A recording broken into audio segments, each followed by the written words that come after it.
Now, come in here, Malcolm, you've got to see this. This don't show you any stoppages, but these are the sort of wages you get.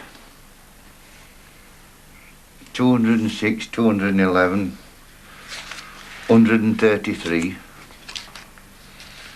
182, 110, 114. See, them's more or less bare weeks, them. You know, a flat week. But you worked every day, you worked trains every day. See? And I give Irish their wages, and I'll finish up with about £2.10 for my 10. And then, listen. Don't believe that, Malcolm. Then I'll go in my drawer upstairs where I've chucked my napkins, you know, when I've had a good week. That's how you carry on. You see, a good week pays for a bad week. You see, we have a great table, and we're comfortable with everything we want, within reason, aren't we? Yeah. You see, what you've had today, I wouldn't do it special just for you. That's what we would have had today. Yeah, well, if you wanted to be in there, you see, I'd have had 4 more chops.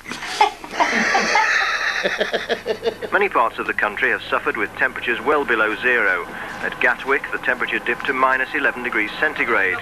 On the railways, the majority of services are running normally, though BR warned that frozen points could cause delays in some areas.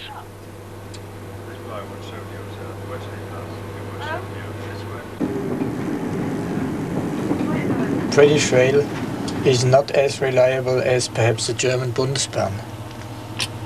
And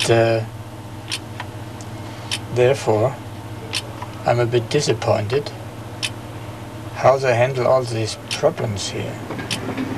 And in the breakfast television, yes, I saw yesterday a feature that everybody was prepared, even British Rail, for the next, what is that, snap? Cold snap, yes. Elaine. This is Harold Schmidt, Miss Gathercole. I am trapped in a train, and we just got the information that ahead of us there is a failed train, and we are approaching Doncaster, and I hope that I can meet you in the afternoon. Is that possible, or are you engaged, or do you have scheduled other meetings?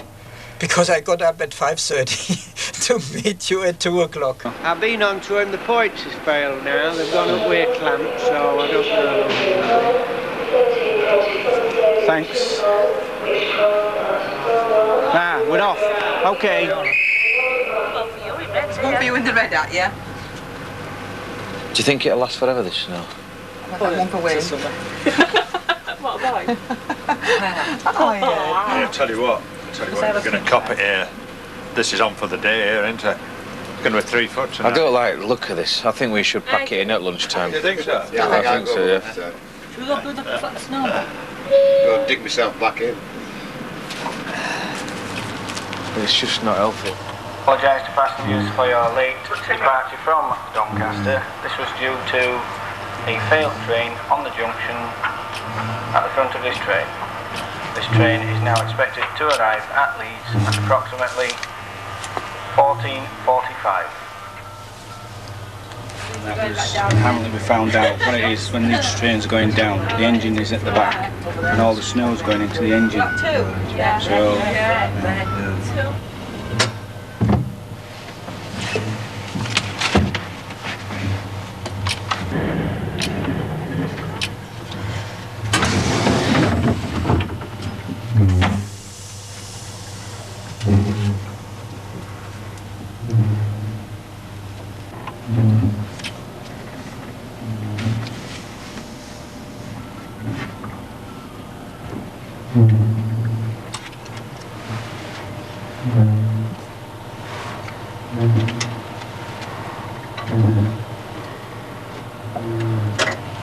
Yes, Eileen Gathercole, please.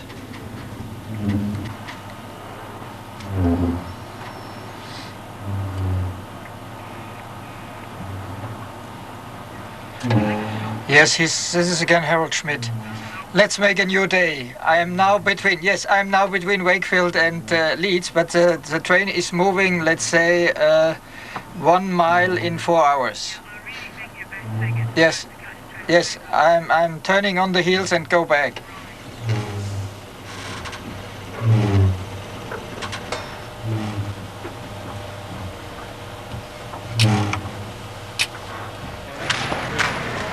Next in final. Why, Mr. Worrell, why has it gone so badly wrong? We have had a particular problem with this type of snow, and it has on this occasion been very dry and powdery, and it has actually penetrated all the protection that we have on our traction motors beneath our multiple units and on some of our locomotives. The snow came in through an air intake, which provides cooling to the main traction motor choke.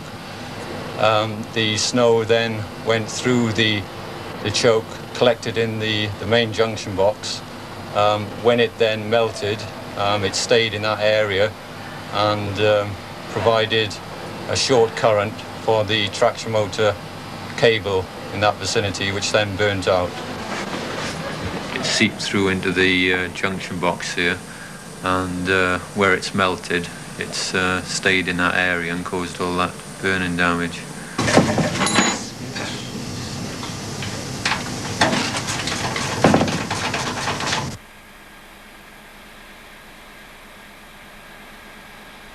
He couldn't get his car out the drive, but the taxi's got to his house. Right. Right. And that's his docket. The Bairstow's phoned and he can't get here, Bairstow.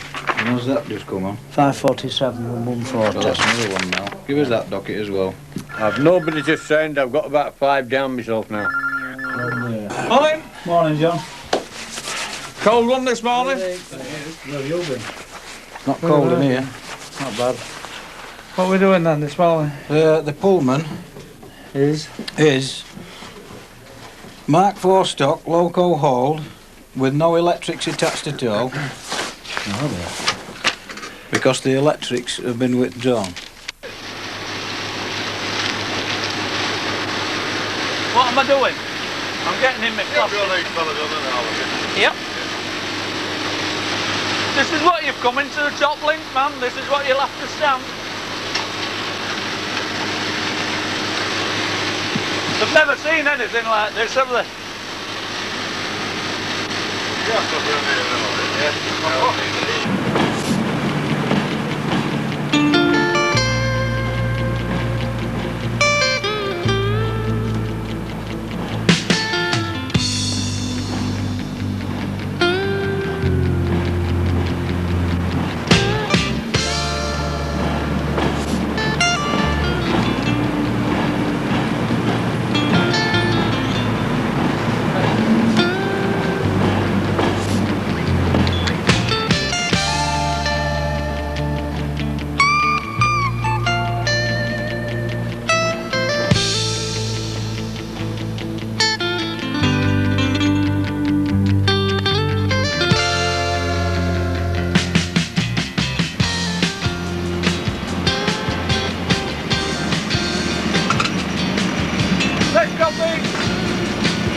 You'll have heard this time and time again. Management's bloody rubbish all the way down.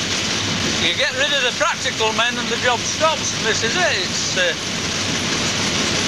We used to laugh at the old chaps as they retired. There's a saying on the railway, when he retires, job card goes. I know, it's an old-fashioned saying, job card goes. And a lot of the old fellas used to think that when they finished, the job would stop altogether. I expect the same in any industry and trades. But these fellas actually thought it would happen, that people couldn't do the job. Well, as I'm getting older, I'm beginning to believe the same. I aren't going to say that they're going to do it any different from me, but I can see it from the management's point of view. Oh dear. Happy days.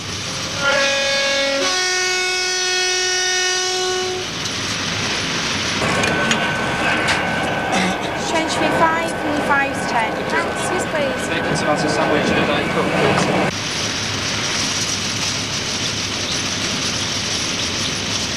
Now we're 100 mile away. How's that? We have an hour and 20 minutes to get there in 100 miles. Can we do it?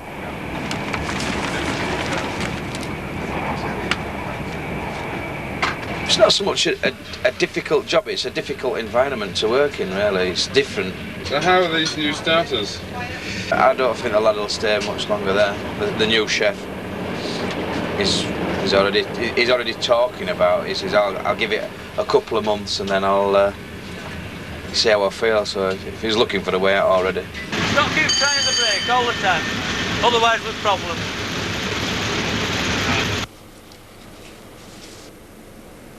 Simon, do you want to again add anything on this? The normal statistics don't seem to be very meaningful when we're shutting our stations for 2 hours or more at a time. Well, that is the main factor in the week.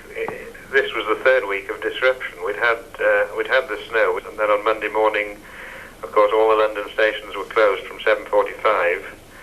On the Monday, immediately after we got King's Cross opened, we had a bomb scare at Peterborough. Tuesday followed a similar pattern. Wednesday we had bomb scares at York, Edinburgh, Peterborough and Darlington one day. And then in the evening we had problems with the wires at Holloway.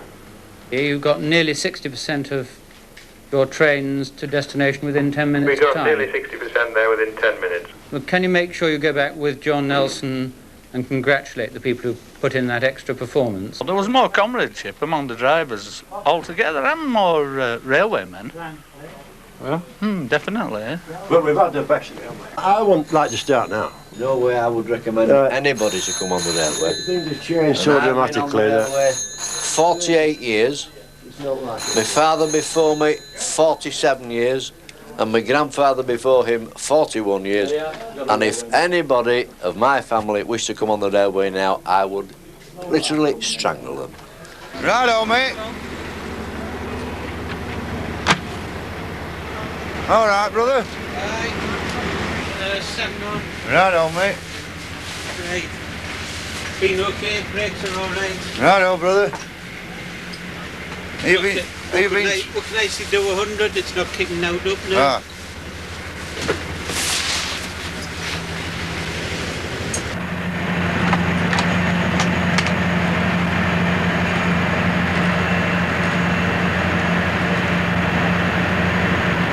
I don't think this country's railway minded. It's all for car and roads. I mean, what we're going to spend at Leeds area for a little bit of road, 1.5 billion. I don't think it costs that to electrify this lot. Through a lot of investment. New trains, new stations, new lines. And I should think in 20 years' time they'll wish they had done.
Next week's Inside Story focuses on the case of the 60s double agent